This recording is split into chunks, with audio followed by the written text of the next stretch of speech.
the hardest part. Waiting.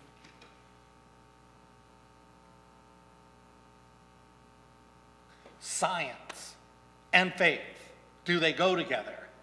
Does faith life in the Bible look ridiculous through the eyes of all that we've discovered as human beings on the planet Earth? Barb has come here today because she's struggled with some of these issues, and I have too, and we don't know where you're at, but how do you overcome the issues of the Bible, Scripture, is there a God, and a faith? Just like to start off let's throw a text out here.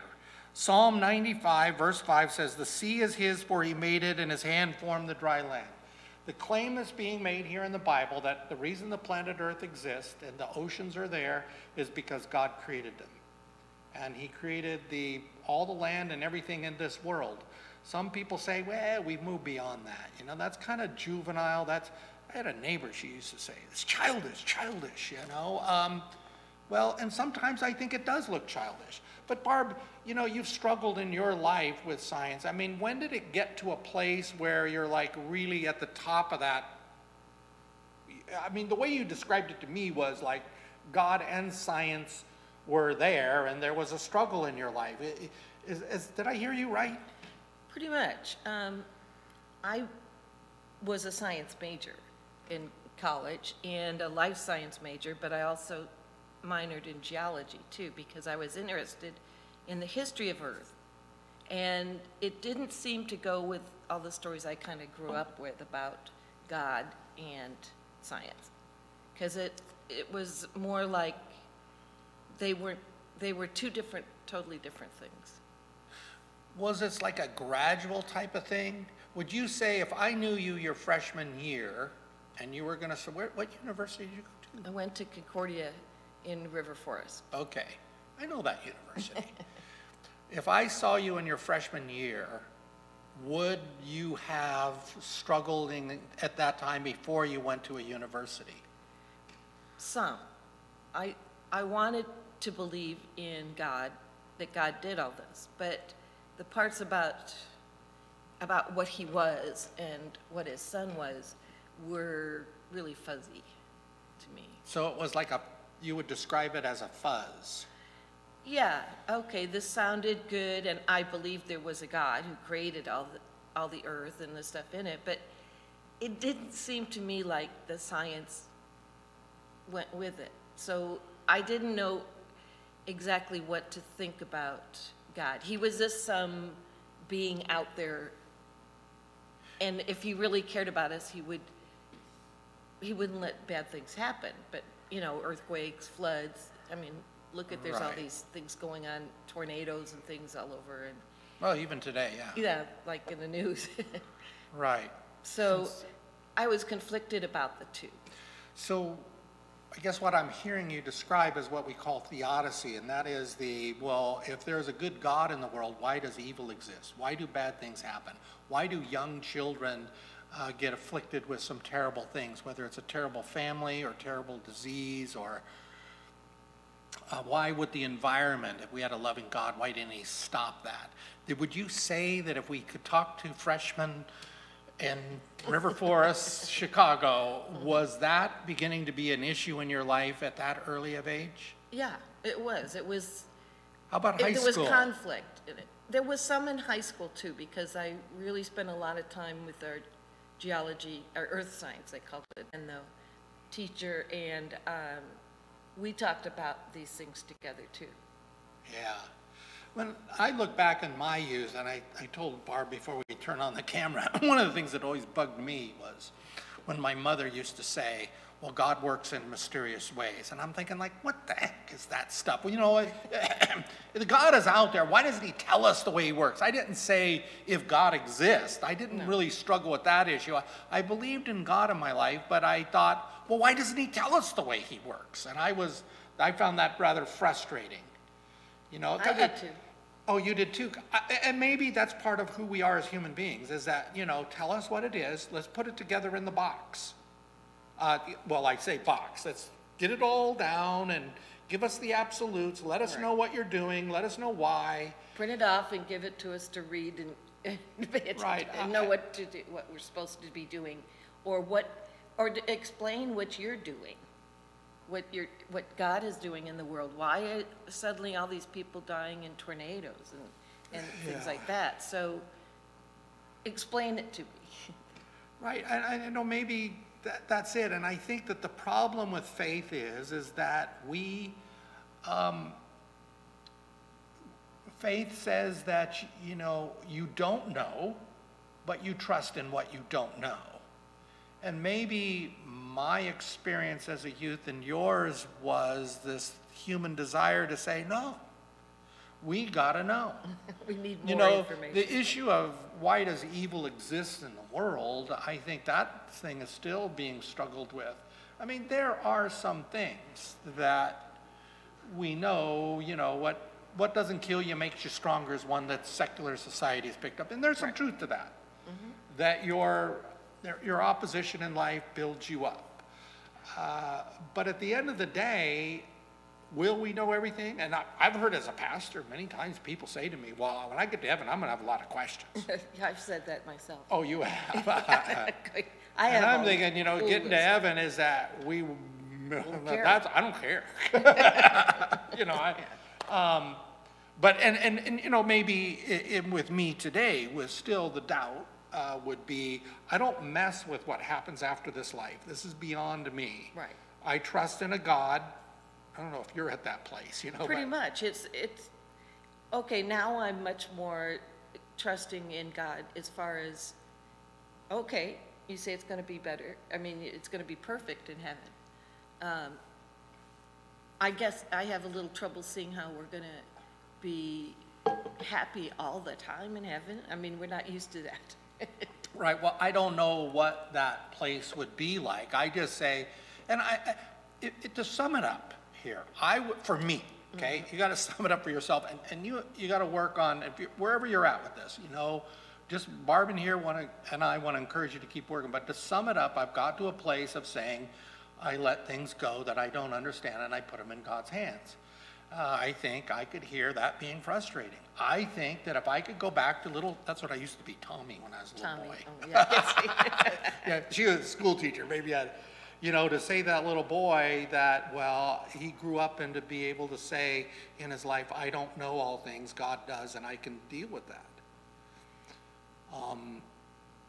But still, I would not say today that, I am just absolutely positive. I have got, and I don't want to mess with people who have that thinking, okay? If they have it, more power to you. I wouldn't say I have a huge amount of faith, but I've got to the place of saying, God, I don't know. And I've got to the place in my life of saying, well, it's Jesus Christ. Jesus Christ has me, and it's not that I have God, that he has me. But could I still doubt? Yeah, at times I think I do. Yeah. Especially when something happens, like you said, that like a child dies, and especially when it's a child, they get hit by a car, or they just get a terrible disease or whatever it is, but it doesn't seem like God would want that if he loves us. Yeah, there's a lot of things in this life they're hard. I just watched Schindler's List last night. It said that Netflix says, we're taking it off, watch it. I'll watch it one more time. But when I think of how could someone be so cruel to little children?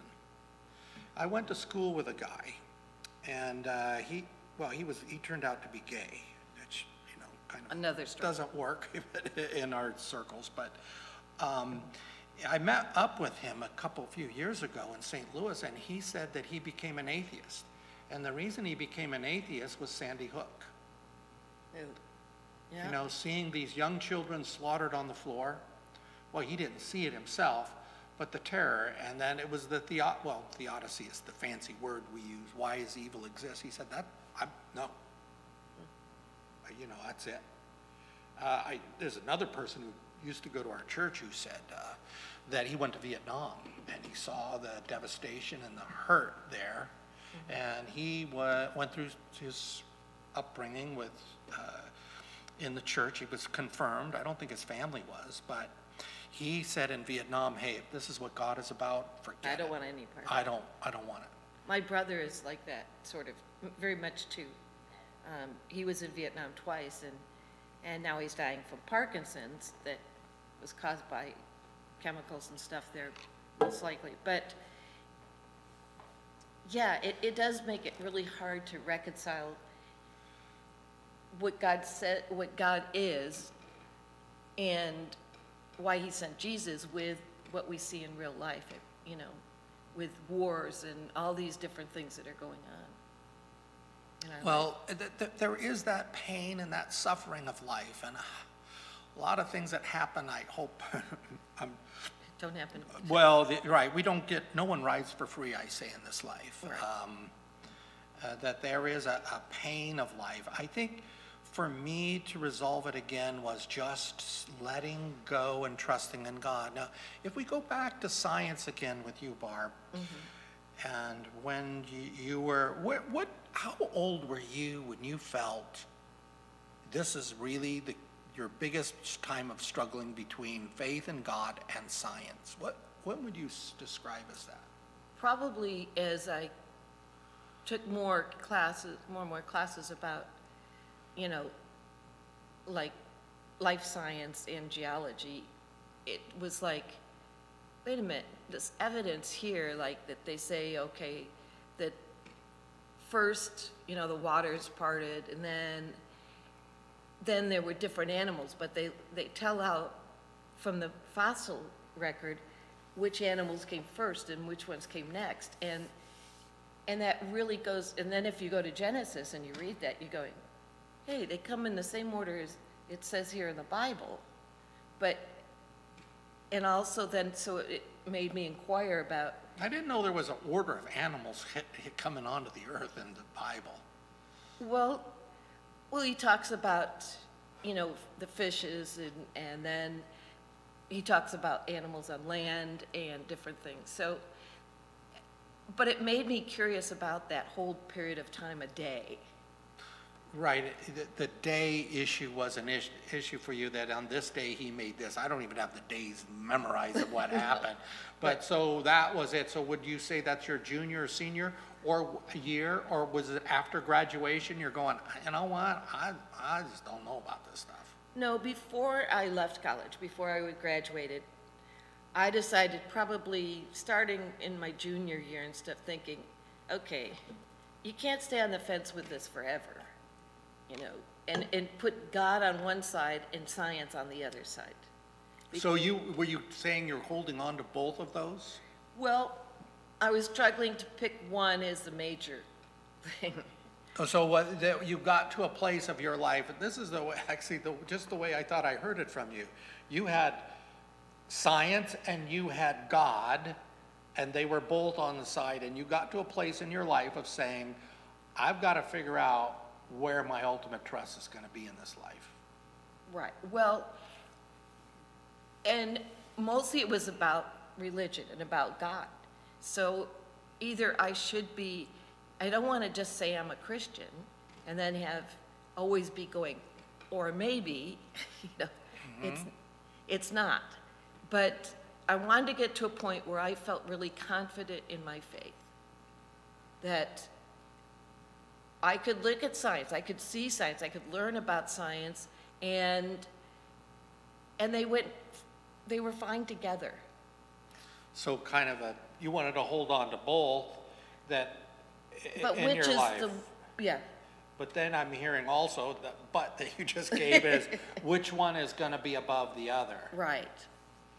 And then you resolve that issue in your life. Well, I felt I really needed to, because I mean, I went to a Lutheran college, and I became a Lutheran school teacher, and I just didn't think it was fair. And plus, I was spending a lot of time thinking about it, and I wanted to move on. I mean, so I wanted to know, is God real, even when I look at the scientific evidence? Yeah. And the more I looked at the scientific evidence and got involved in the Bible the more I saw that, to me, it's a beautiful way that God created the world. He could have just snapped his fingers and it would have all been done. But no, he took time to, to split up the earth and the water. Right. He took the time to have these animals evolve. I do believe in evolution, but Yeah. I don't, but I see God's hand in it. The only question still remaining, and that people would argue with me about, was, but he did it in a day. And Yeah, so the day issue, putting it in a time frame can be a struggle for a you. 24-hour day was a bit much. Right, and that there are people today who want to say that it's an absolute 24-hour day. There's perhaps others who say, like when they were waiting for the return of Jesus, well, a day to God is like 1,000 years. And Right. so, but I think that the issue of life is, Barb, that we try to fix these things. And maybe for some people, they're fixed. When I'm hearing you talk about the order or how things were created, I haven't struggled a lot with that because, again, I say it's in God's hands. And it's in the past. It's And not. right, it's in the past. God knows all things, I don't. Now, people could say, well, this is all, you're looking for psychological comfort, to put it all together. The problem, or I say the problem, well, go back to me. Okay, let's go back to little Tommy. The problem is that we want it all to be worked out. And God is so much bigger than we are. We want it explained. We want it explained. Tell me why Sandy Hook happened. How could a loving God have such a thing happen? You were talking about the tornadoes in the United States. Well, where is God in all of this? It's just kind of reminds me of that, things just come to our minds here, that Gene Hackman in America, which is where we are, he's a famous actor, just died. He had this movie in the Poseidon Adventure when it tipped over, and he was so frustrated trying to escape, they showed his prayers to God. He was the pastor on the cruise, and he was saying, God, if you're going to take one more life, and he's fighting with God and trying to put it all together, but for a lot of things, we don't have an answer. Now, I'm not going to say if you do, well, you do. Maybe, if you tell me I have all the answers, I would say, well, maybe you do, maybe you don't. But you do, so, more power to you. For me, what helps me with my doubts is, where are you going to hang your hat in life? I heard that from a pastor. I thought that's very good. Well, that's sort of what I was going through at the time, as I felt, how can I be a teacher in a Lutheran school and then have doubts, about God, and not have my full confidence or my full faith in it. Yeah.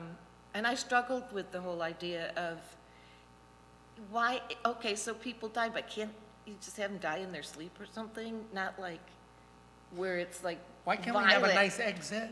Yeah. Well, or why do people have to go through suffering and pain, before and stuff? But I sort of got a hold on that because of events that happened in my own life, but I did feel it was important to make a decision and say, okay, am I on the God team or not? Yeah, let me explain the way it worked for me. This is kind of like postmodernism, where we're getting into subjectivity here, but for me it was the fact that it's getting to a comfort of knowing it's not that I have God, that he has me. Yeah. I interpret what Jesus did for humanity as God saying, I got you.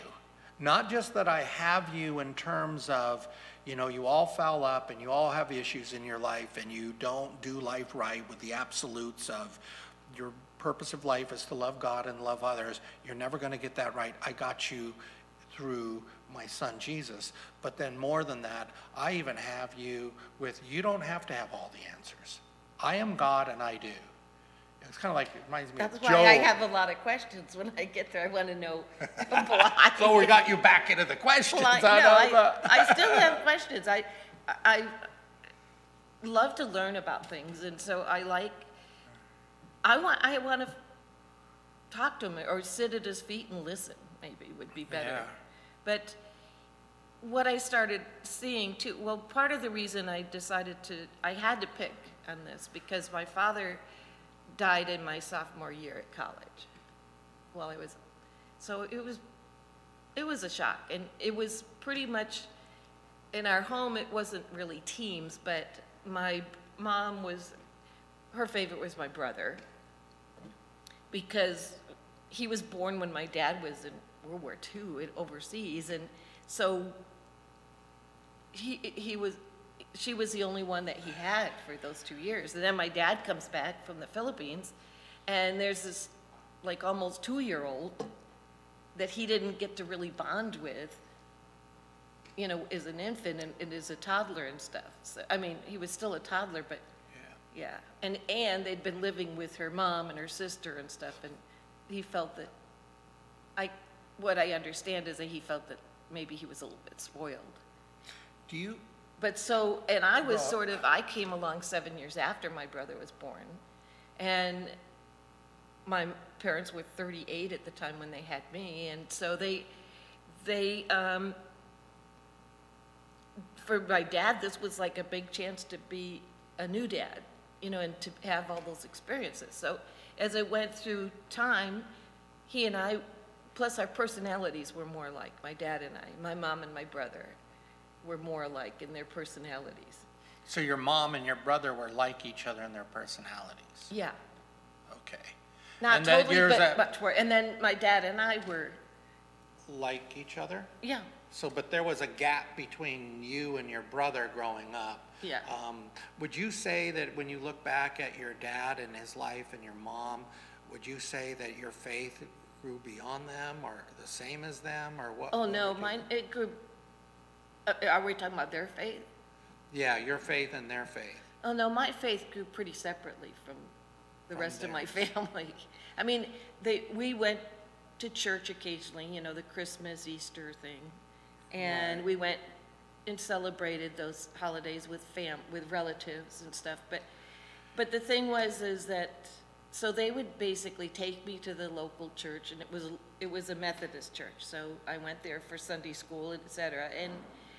And the stories seemed kind of more like magic or like the fairy tales you read as a kid. Yeah. And so that didn't impress me much. Plus, at one point, and I was only about 10 or 11 at that point, but they told me that that pets don't go to heaven. And Where was Disney when they needed them? But when you're 10 or 11, that's a big deal. Right. Well, I mean, it was, and I thought, well, if that's what heaven is, and that's what God's about, then I don't need that.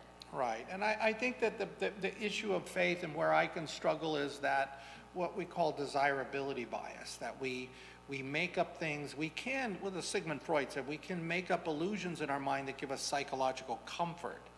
That our faith, though, is that, based on Jesus, not an imaginary friend. Right. But something that really happened in history. And that, again, for me, it comes back to where do you hang your hat?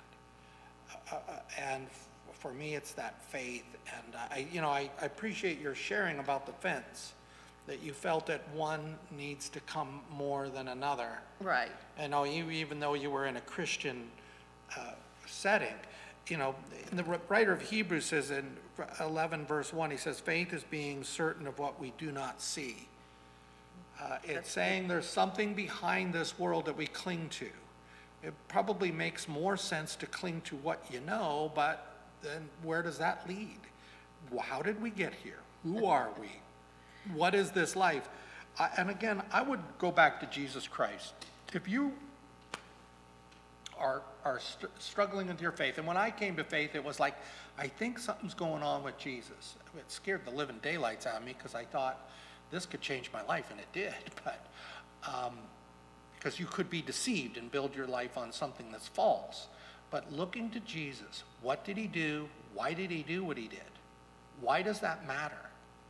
And even the bigger issue was John chapter 1, as Jesus was in the beginning. Of all of this creation we see, that's a pretty hard thing to swallow, and that can cause me to struggle. But Our hope being in that God is gracious and loving, and he comes to us. So wherever you're at, I want to encourage you, keep on searching. Or if you already are there, or if you've identified with what Barb said or I said, we just would like to encourage you to keep on keeping on, that we believe God will talk to you. So we're happy that you're here with us today, and thank you. And that come and see us again for more conversations. Take care now.